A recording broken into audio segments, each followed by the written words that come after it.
Buenos días, buenas tardes, buenas noches, buenas madrugadas. Se encuentra en su programa Hombres de Valor, otra semana más. Aquí tenemos a un invitado también, otro recurso de la diócesis de Arlington, Virginia, que tenemos aquí otra vez. La semana pasada estuvimos el diácono Helio, que nos explicó sobre el diaconado. Aprendimos mucho sobre eso y que también ustedes pueden, si tienen ese llamado, tienen un guía espiritual que ser diáconos o otra vocación de sus hijos para que encuentren. Este programa, como saben, es para que seamos santos varones, para que el hombre lidere en la iglesia y primordialmente en su casa, con su esposa, con sus hijos, y ser héroes, santos héroes, como tenemos en el cielo. Y en este programa vamos a entrevistar a un querido de Radio María, porque él ha estado aquí años atrás. Para que no saben, él se llama el licenciado Andy Colón. Él aceptó la invitación. Él lleva 29 años como doctor en jurisprudencia legal. Este año cumple 29 años desde la Universidad de Nueva York. Tiene 25 años de experiencia como abogado, también en la parte profesional y en la parte de fe. Es profesor de apologética católica en el Instituto de Formación Pastoral de la Diócesis de Arlington. Ahí fue que lo conocimos, tuvimos el gusto de conocerlo, donde tomamos apologética católica, mariología, doctrina moral, historia de la iglesia, cristología y muchos otros temas. También es predicador, cantautor católico, y que recen mucho por él, porque en verdad que es un gran recurso para nosotros aquí en la radio y también para la diócesis y para la iglesia. Bueno, Andy, ¿cómo estás? Muy bien, feliz de estar contigo. Gracias, Alberto, por la invitación y saludos a todas las personas que nos están viendo por el internet. Supongo que este video en algún momento va a ser presentado y bueno, contento de estar aquí contigo y con todos ustedes. Muchas gracias, Andy. Honestamente que tiene también una esposa, tiene 10 hijos y bien contento. Y hoy vamos a hablar sobre la paternidad responsable, que nuestra querida amada iglesia nos ha enseñado a través de la historia, especialmente en los últimos 60 años, 100 años. Hemos aprendido sobre cómo la iglesia se ha envuelto y nos ha dirigido sobre la paternidad responsable, y que tan importante es en estos tiempos, que sabemos con las estadísticas, pues el divorcio está sobre las nubes. Toda mi vida yo he escuchado que el divorcio, más gente se divorcia, más del 50% se divorcia. Y también la responsabilidad que uno tiene de esposo y padres que somos de familia es bien importante. Y la iglesia en los últimos años ha hablado mucho de esto, porque, pues, ¿qué podemos decir, Andy?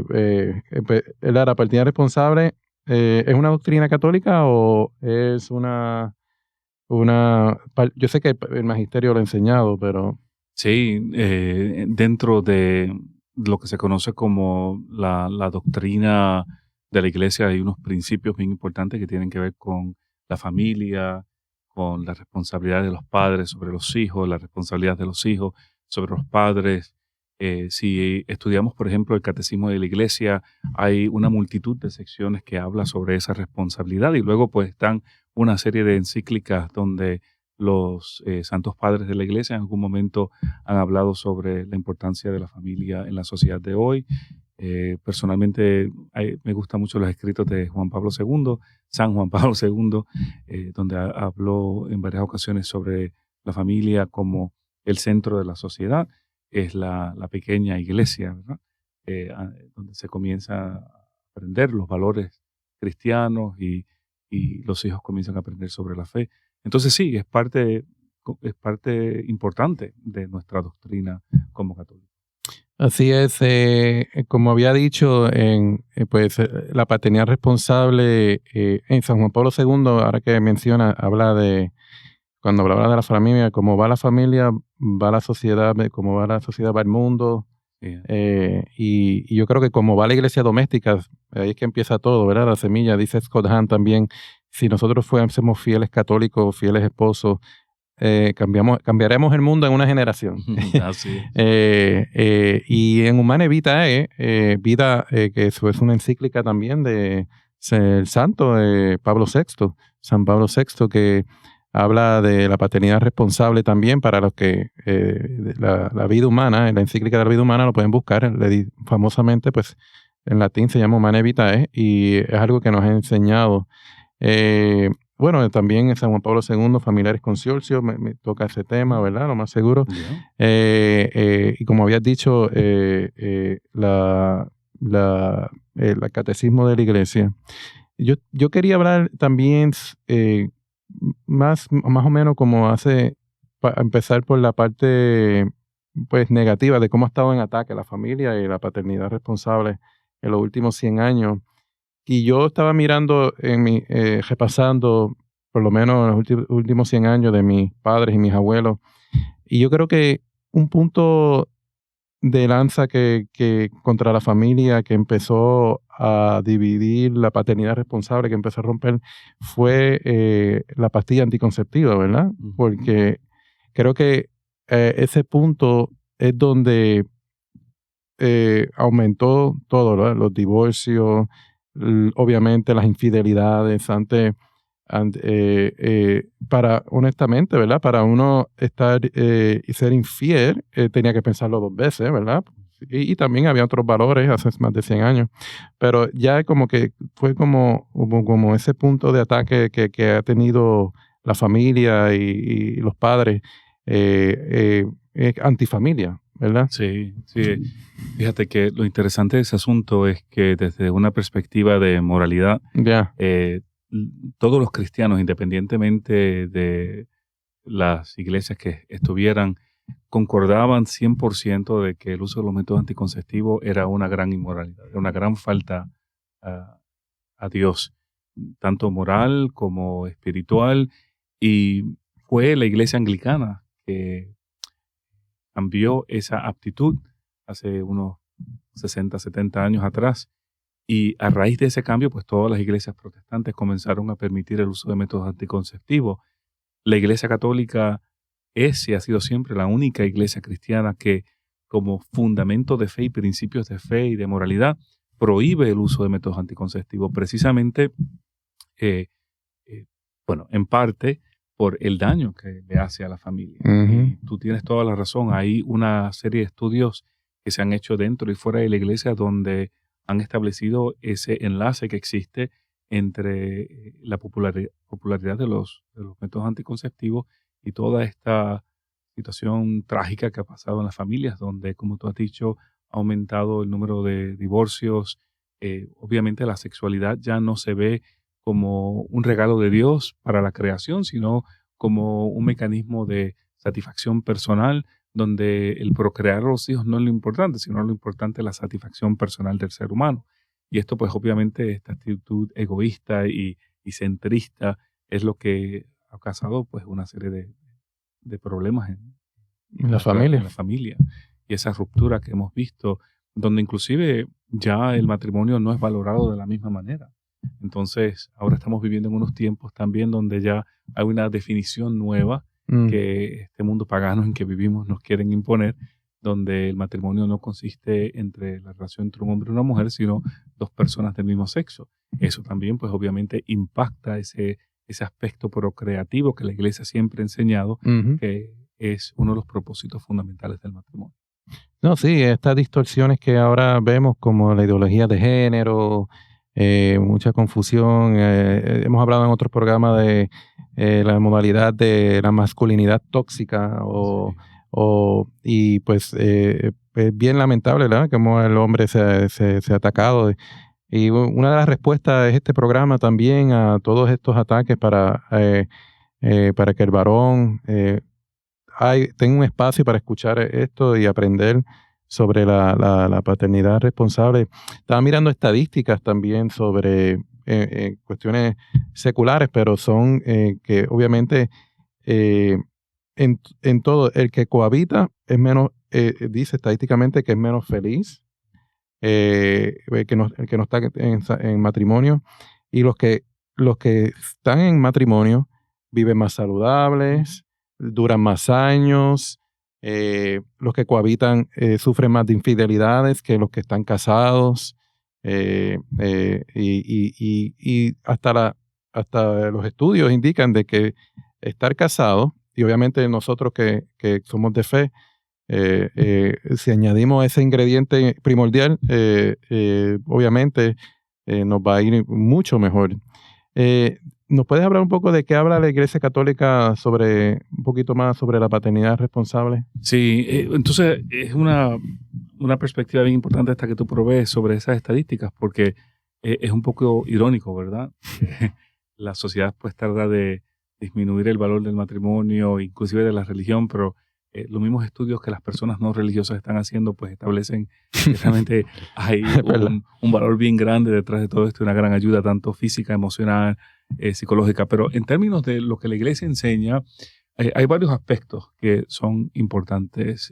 Primero, pues está la formación que cada persona debe tener en una familia. El hombre tiene que tener su formación y tiene unas responsabilidades que son diferentes a las responsabilidades de la mujer. La mujer debe tener una formación también diferente porque somos igual en dignidad, pero somos físicamente, biológicamente diferentes.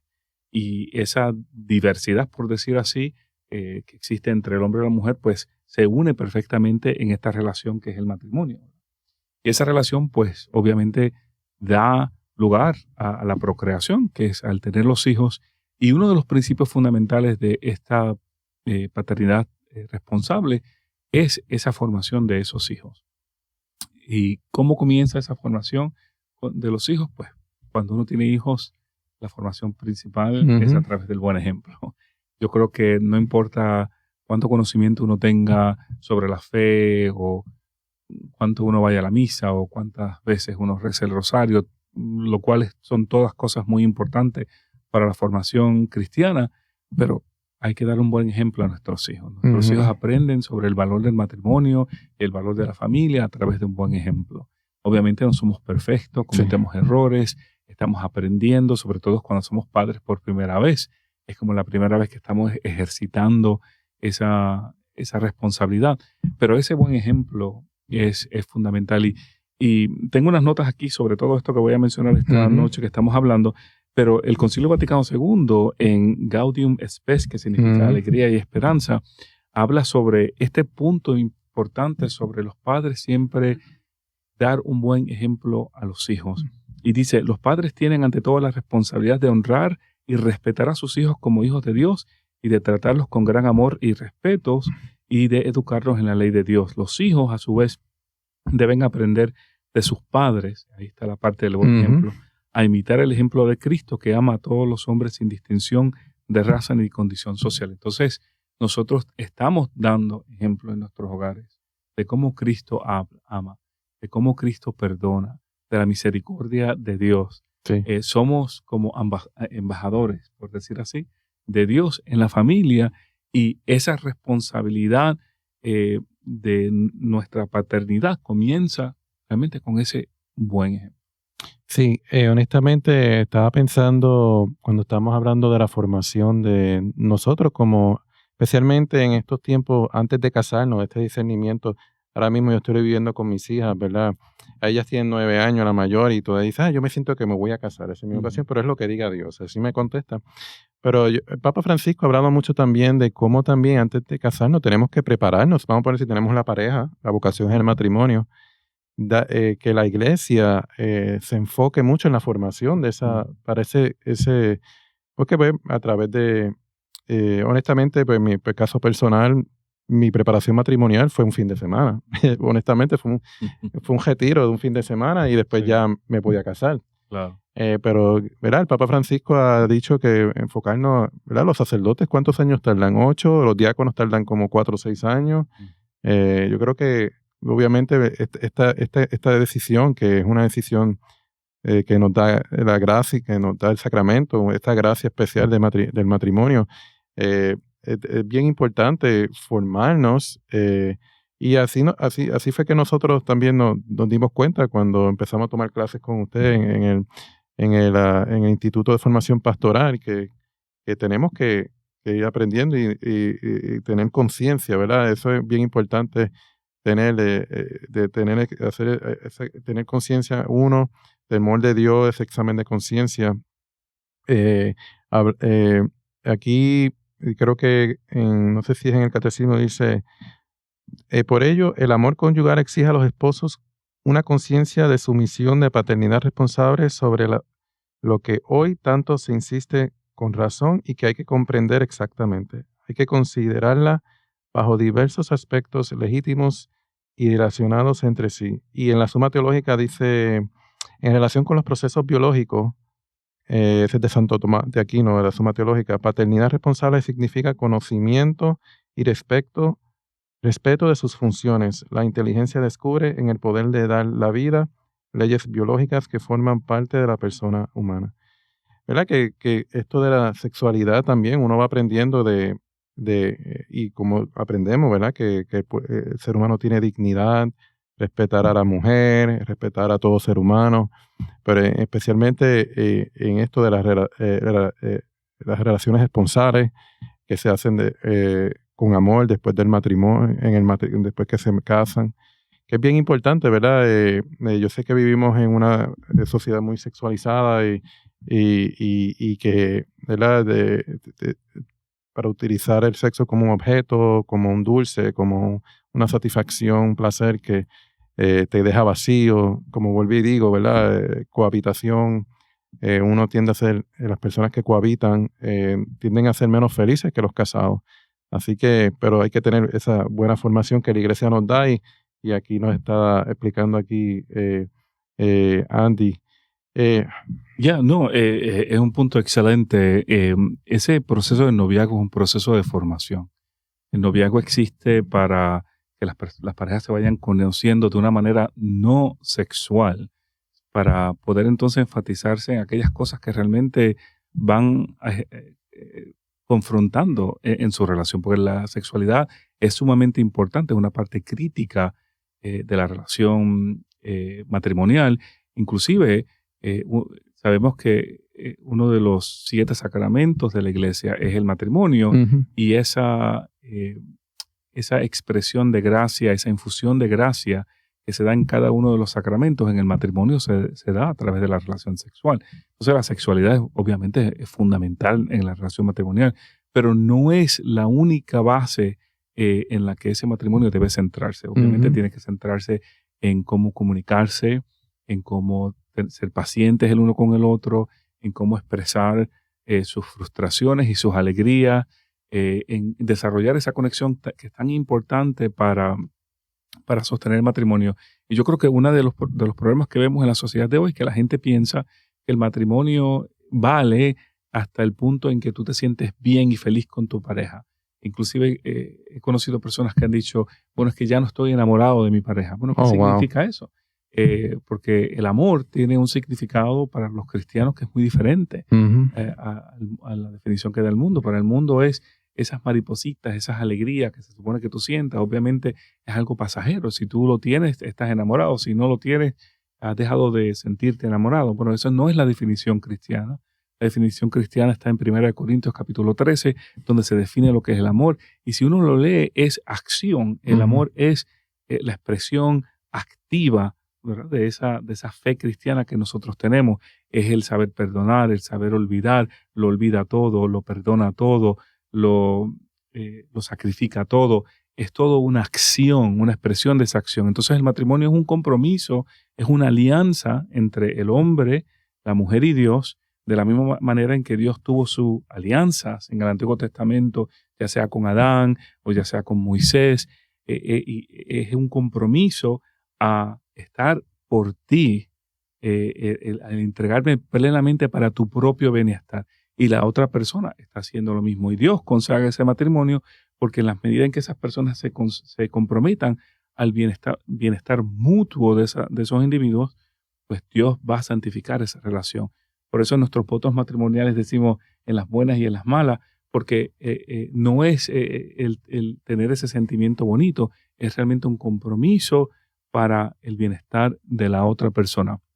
Es como un negocio, ¿verdad? Donde tú y yo podemos tener un negocio y yo te puedo contratar para ofrecer ciertos servicios y tú me puedes contratar para ofrecerte ciertos servicios y ese contrato pues nos une en el término del negocio para crear pues una corporación o algo donde ambos estamos dando de lo que tenemos para el bienestar mutuo. Si el negocio se levanta, pues tú te beneficias porque pues, sacamos dinero para ti y para mí, entonces el negocio sigue hacia adelante. El matrimonio es más o menos ese mismo tipo de concepto, pero a un nivel espiritual. Y esa consagración es para toda la vida. Pero si esa formación en el noviazgo no es buena, bueno, no significa que las personas se van a divorciar, puede incrementar esa posibilidad si las personas no fueron debidamente formadas o si entraron al matrimonio con una concepción errónea sobre lo que el matrimonio debería ser. Y luego eso se complica más aún cuando uno comienza a tener los hijos, ¿verdad? Porque al uno tener los hijos, pues ya hay unas responsabilidades mayores, unas expectativas que la iglesia habla claramente, el dar buen ejemplo. Hablaste de la sexualidad. La iglesia tiene una serie de documentos donde nos dice que nosotros los padres tenemos la obligación de desarrollar el tema de la sexualidad con nuestros hijos, no dejarlos a las escuelas públicas para que lo hagan, no dejarlo para que la televisión o el internet lo hagan. Obviamente, en la medida en que nuestros hijos van escuchando lo que significa la sexualidad según los criterios del mundo, más se van a apartar de la fe. Nosotros tenemos una definición exacta y bien definida de lo que es la sexualidad, para qué sirve, cómo mantenerla. La iglesia habla claramente sobre la castidad, el valor de la castidad antes del matrimonio y durante el matrimonio, porque no los matrimonios no van a estar sexualizados así por decir toda la vida. Llega un momento, como toda persona, donde eso cambia y deja de ser lo que era antes. Entonces, si ese es el motivo por el cual tú entraste al matrimonio y ya no estás activamente envuelto en la sexualidad, pues deja a tu pareja, ¿verdad? En busca de otras cosas. Pero esa no es la razón por la cual entraron en el matrimonio. Es importante, pero hay otras razones, otros aspectos que tenemos que ir desarrollando. No, y siempre traigo este punto de los anticonceptivos porque, bueno, en mi caso personal también utilicé, no químicamente, pero sí. Y hasta en la salud, hablando de temas científicos, cómo la mayoría de las personas utilizan los químicos o las pastillas, cómo afecta a la salud de la mujer, hasta sexualmente, ¿verdad? Cuando la mujer está ovulando, naturalmente, es como un aroma que hasta bota, ¿verdad? Dicen, ¿verdad?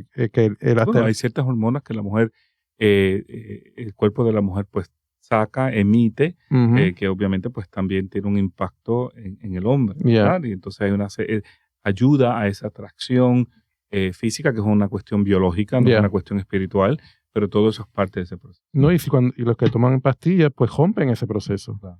Y hasta, pues, ¿verdad? Siempre trato de traer las razones de los divorcios. Obviamente no tienen a Dios en el centro, pero también biológicamente se están tomando medicinas o esas pastillas. De hecho, la doctora Pilar Carva, que promociona mucho el método Billings, que es el método natural para espaciar, si por razones de finanzas, salud o otras cosas, que ella, cuando era liberal, una doctora liberal, ella iba a repartir en los lugares pobres en México pastillas anticonceptivas, y una señora, ella aprendió tanto, una señora que le dijo, mira, pero ¿por qué usted me da esto? Yo no estoy enferma, ¿verdad? Le dio la pastilla y ella dice, pero si yo no estoy enferma, ¿por qué tú me estás dando una pastilla anticonceptiva? Claro. Que fue en su conversión, en su testimonio, ella habló de cómo esa señora le impactó a ella cuando le dijo eso. Es que nos cambia ese proceso natural sobre la pareja, que también el fruto son los hijos.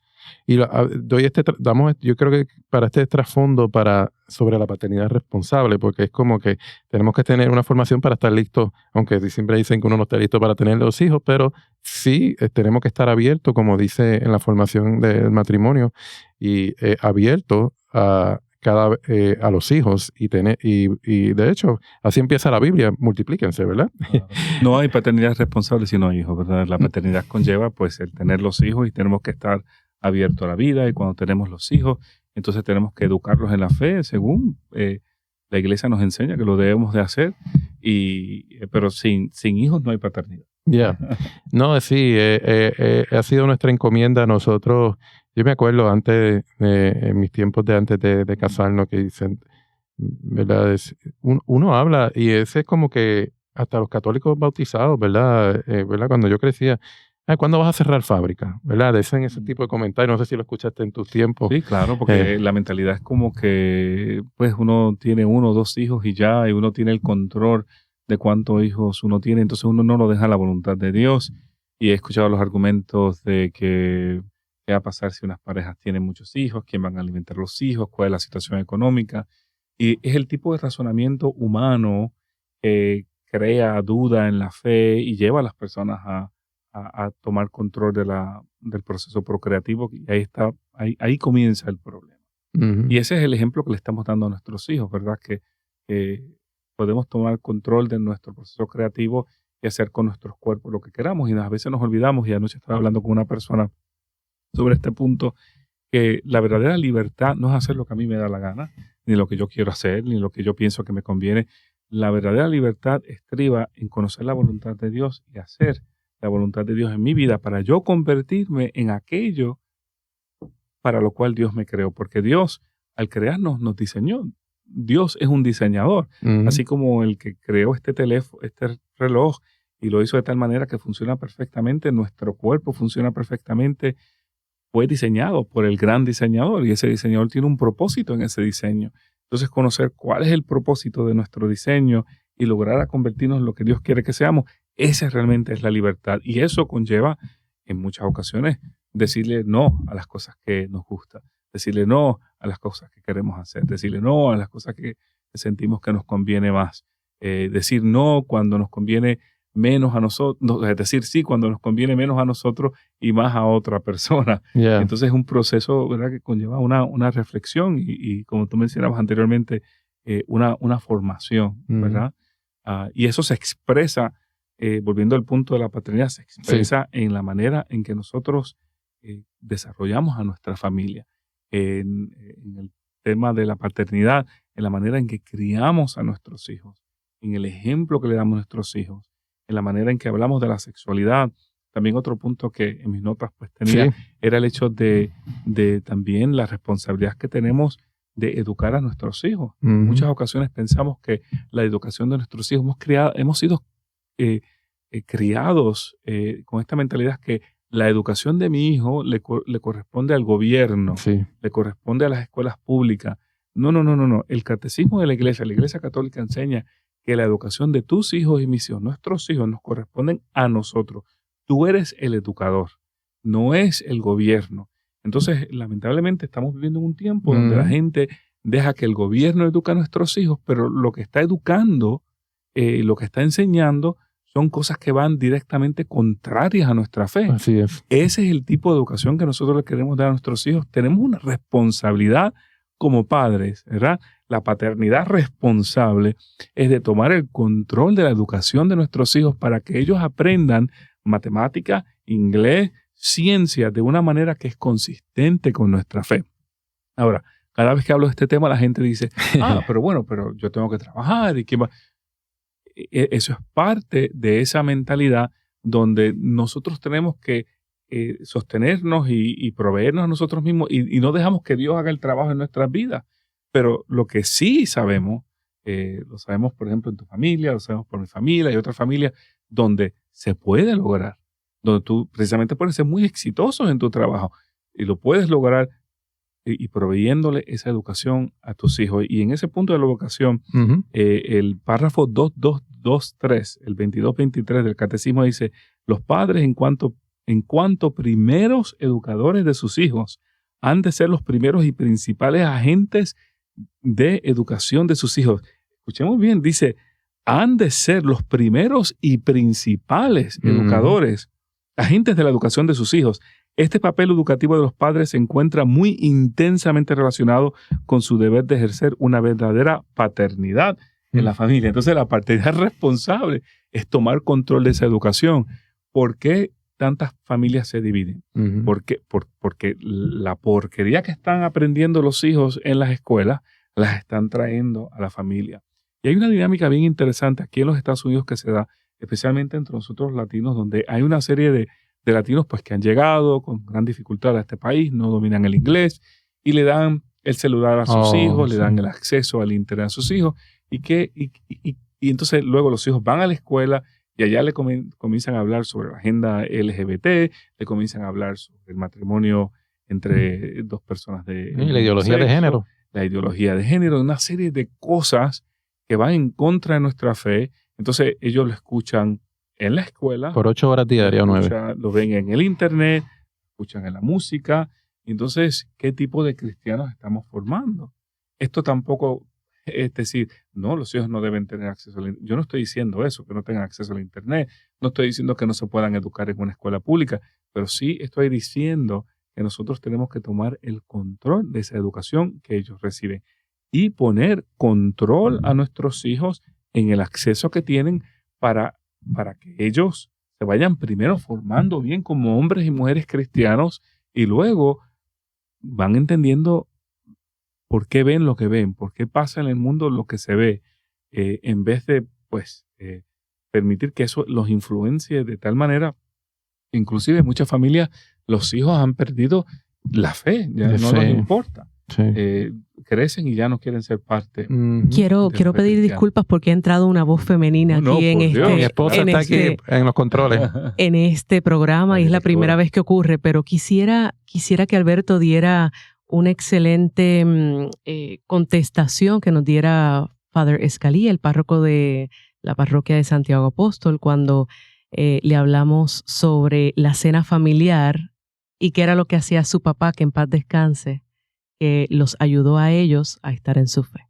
Pues para ese tiempo la escuela pública no estaba como ahora, y fíjate, los tenía en la escuela pública, pero sí el juez Escalía de la Corte Suprema, él siempre hacía lo posible para cenar con sus hijos, todos en la mesa. Él tuvo 9 hijos, y él siempre, lo que nos dijo el padre Escalía, es que él siempre se sentaba y atendía, contestaba las preguntas y dudas que tenían de la escuela, y de cosas controversiales hasta cosas normales del diario vivir, y era como su hora de dar catequesis y enseñar a sus hijos y ser un padre, que ¿verdad? Eso es lo que el padre Escalía nos enseñaba, que eso es bien importante, ¿verdad? Lo sabemos de sacerdotes que dicen que familia que reza unida se mantiene unida.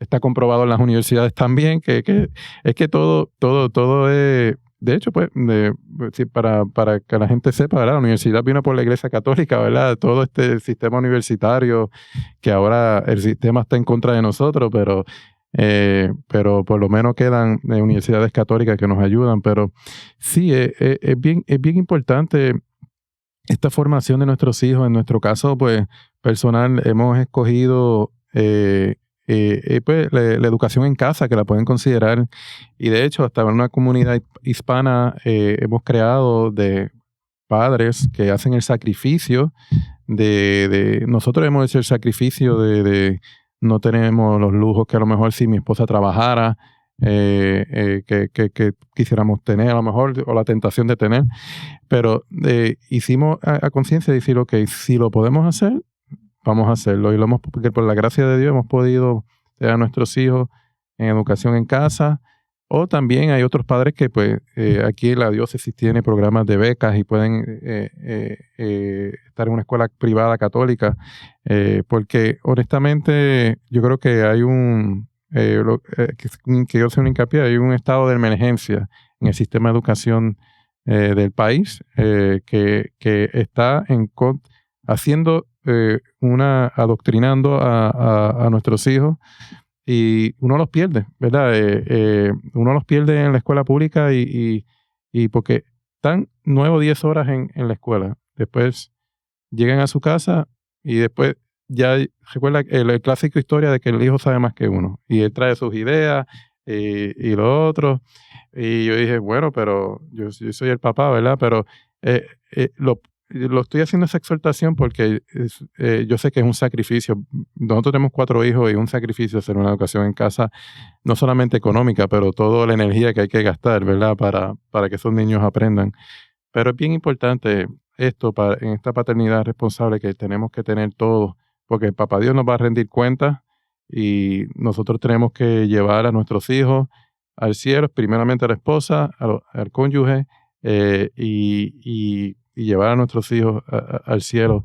¿Qué otro aspecto la iglesia enseña sobre la paternidad responsable? Voy a comentar otro aspecto, pero quiero mencionar brevemente que para aquellas personas que no pueden educar a sus hijos en sus casas, esto no significa que no pueden educar a sus hijos aunque sus hijos vayan a la escuela pública. Lo importante es estar pendiente a lo que le están enseñando, sí, y ustedes estar preparados y formados para poder contestar la serie de interrogantes que van a recibir de sus hijos. Yo conozco personas que han educado a sus hijos en las escuelas públicas y han salido muy bien, pero ha conllevado mucho trabajo y mucho sacrificio. En términos de otras cosas que se pueden hacer, obviamente, promover la espiritualidad en el hogar. Sí. Sumamente importante.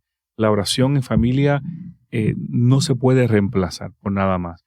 Así como el Padre Escalía hablaba sobre ese tiempo con su familia de estar cenando en familia, yo diría que tan importante, y si quizás no más importante, es orar en familia, sí, como un grupo colectivo de cristianos que están unidos como familia, pidiéndole a Dios, dándole gracias a Dios, y hay que tener esa disciplina, no se puede perder, y es nuestra responsabilidad como padres establecer esa disciplina en nuestros hijos. No le corresponde a nadie más. Así como hablaba anteriormente de cómo hay padres que dejan que el gobierno eduque a sus hijos, hay católicos que dejan que los catequistas sean los que estén educando a sus hijos. Obviamente los catequistas están ahí, mi esposa y yo somos catequistas para formar a personas, pero la catequesis principal le corresponde a los padres, no le corresponde inclusive a la iglesia, a las personas, a los laicos que están colaborando con la iglesia, es a los papás.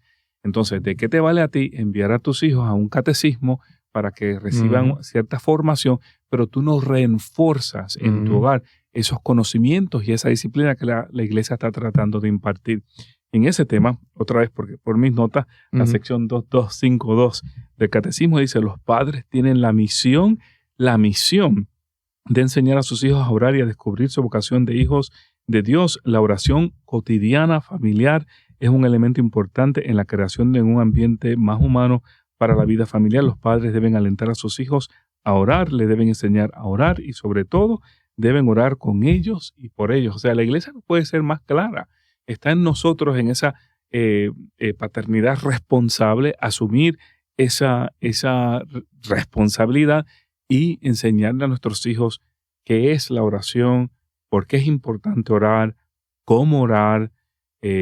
Y aquí pues esto se convierte quizás un poquito más complicado, porque a veces hay padres que dicen, bueno, porque yo tampoco sé orar, yo no sé cómo hacer. Muy bien, está bien tener esa admisión, ¿verdad? Pero tan pronto tienes esa admisión, también pues tienes la responsabilidad de tú entonces formarte para poder formar a tus hijos, ¿verdad? Siempre digo, no podemos dar lo que no tenemos, ¿verdad? Usted no puede dar lo que no tiene. Entonces, si le vamos a enseñar a nuestros hijos a orar, pues comenzamos con nosotros, con nuestra propia formación. Y preferiblemente antes de casarnos, ¿verdad? Para entrar al matrimonio ya por lo menos tener una idea de lo que significa la oración y la importancia de la espiritualidad en un hogar.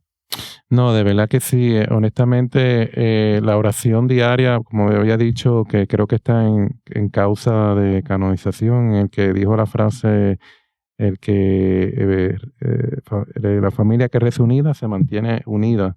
Y yo creo que es bien importante, y la misma Virgen nos ha enseñado a través de sus apariciones aprobadas por la Iglesia de la importancia de la oración, de hacer el rosario todos los días. Todos los días. Y es una oración simple, ¿verdad? Padre Nuestro, 10 Ave María, los misterios, y lo va aprendiendo todos los días, y es una oración simple, ¿verdad? Es una oración que nos ayuda a concentrarnos, a ir a Jesús por María, honestamente,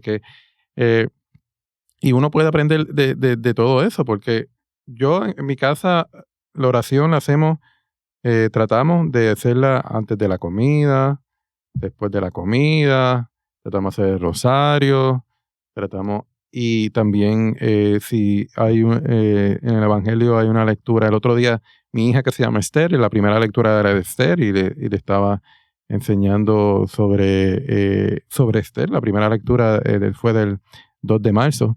Y honestamente que es bien importante, ¿verdad? Como dijo el compadre aquí, honestamente es vivir la fe en la casa, la iglesia doméstica, como San Juan Pablo decía. San Juan Pablo II decía que también Familiares Consorcio, que es apoyado por el catecismo, que habla que somos los primeros educadores.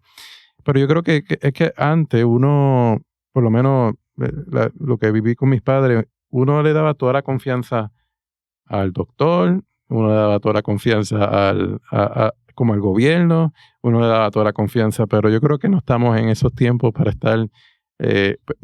estar haciendo eso, porque se nos va a perder con el gobierno lo que nos quieres enseñar, implementar en nosotros, obligar a hacer en contra de nuestra conciencia. Honestamente que tenemos que tomar esa formación. Última vez que voy a tomar aquí el micrófono. Más que todo es no desanimarnos. Cada familia tiene un reto diferente. Cada familia se conoce, ¿verdad?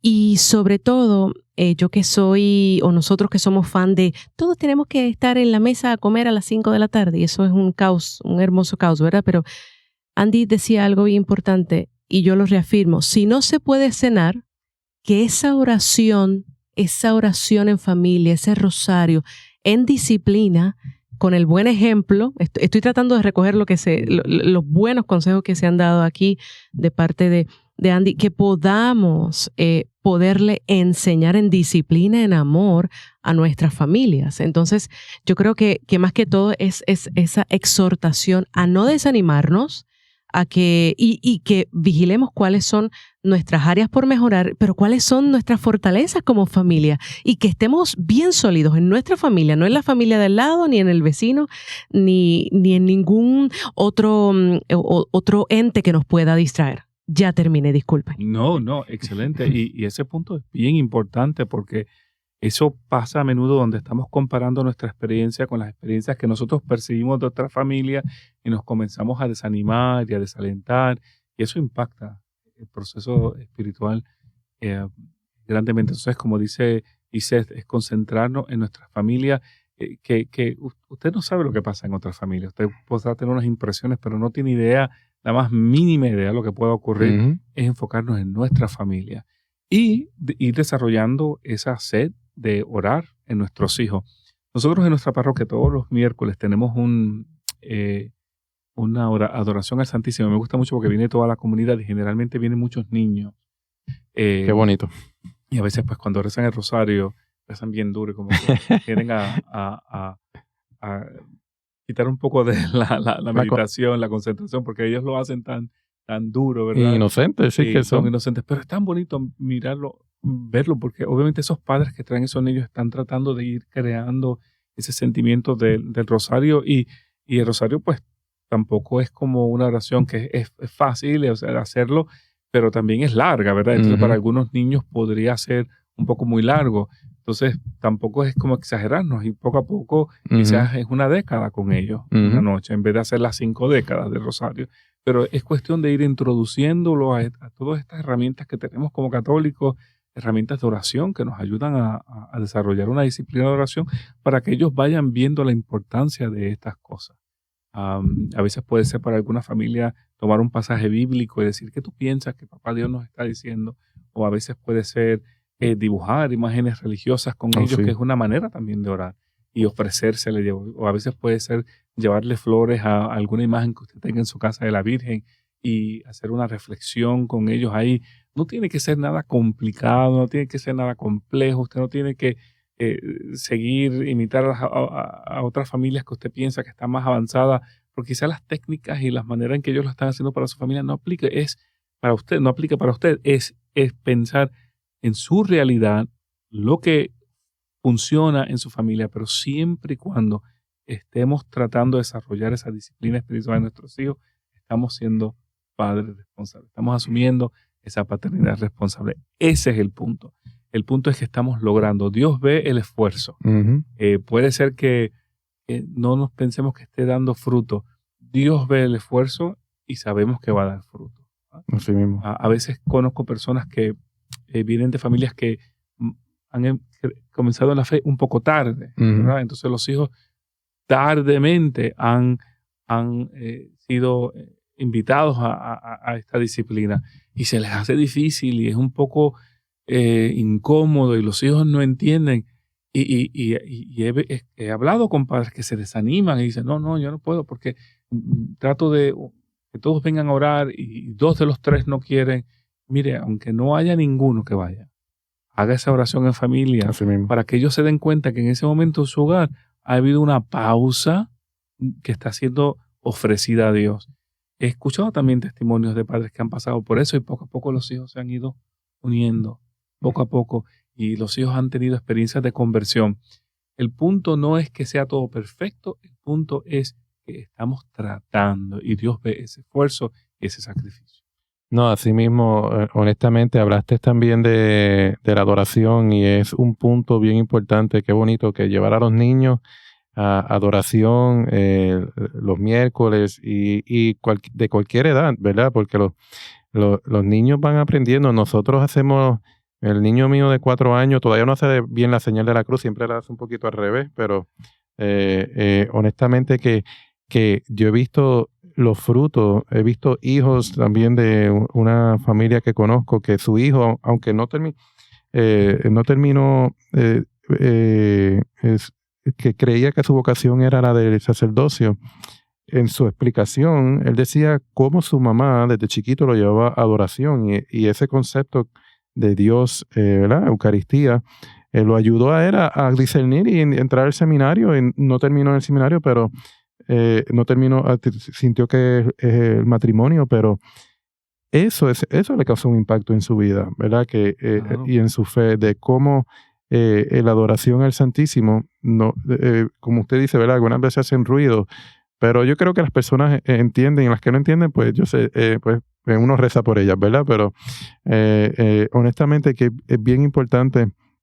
Y Andy, un último punto que quieras traer en estos últimos minutos que pueda darnos aquí aquí en Hombres de Valor. Sí, yo creo que para todos esos hombres que nos están escuchando, especialmente, están escuchando este programa y pensando, caramba, ¿cómo yo puedo mejorar mi vida espiritual, la situación en mi familia? Lo primero que yo diría es tranquilo, ¿verdad? Dios tiene el control de todas las cosas.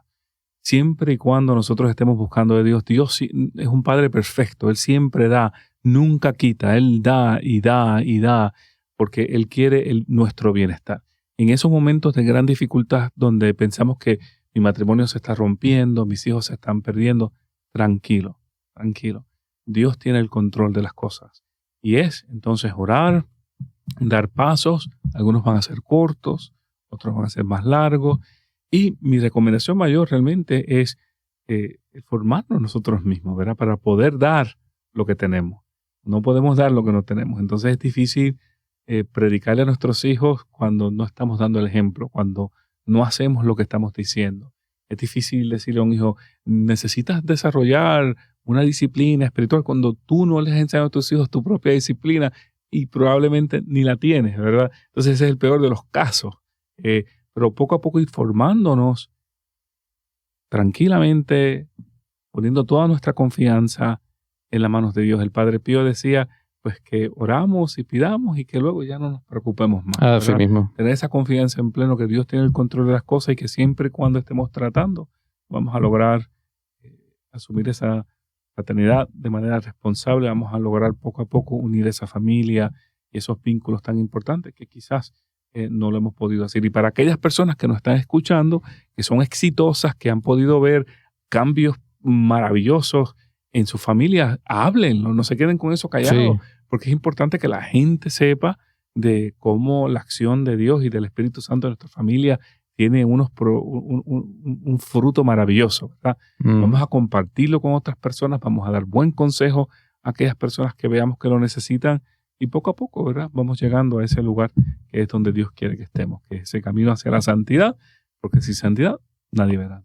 Amén, así es. Honestamente que el tiempo se nos ha acabado, pero muchas gracias, Andy. Gracias a ti. En verdad que no sea la última vez. Honestamente eres un gran recurso para la iglesia y pues por eso le damos gracias a Dios que eres nuestro compadre.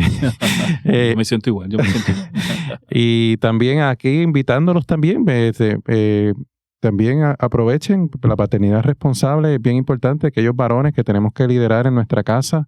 Nunca es tarde. Yo sé que San Agustín decía en tarde te conocí, tarde te amé, pero nunca es tarde cuando la dicha es buena, dicen, ¿verdad? Si Papá Dios, tenemos a Papá Dios ahí con nosotros, Él va a estar ahí como en Apocalipsis dice que Él toca la puerta. Pues Él está tocando la puerta ahora mismo, si nos está viendo aquí, para que nosotros seamos unos buenos esposos, unos buenos padres, especialmente que para llevar a esos hijos al cielo. Y como Santa Mónica decía, ¿verdad? Tuvo 30 años o muchísimos años rezando por San Agustín, se convirtió su hijo, así que nunca es tarde. Así que con eso los dejo hasta la próxima semana en Hombres de Valor.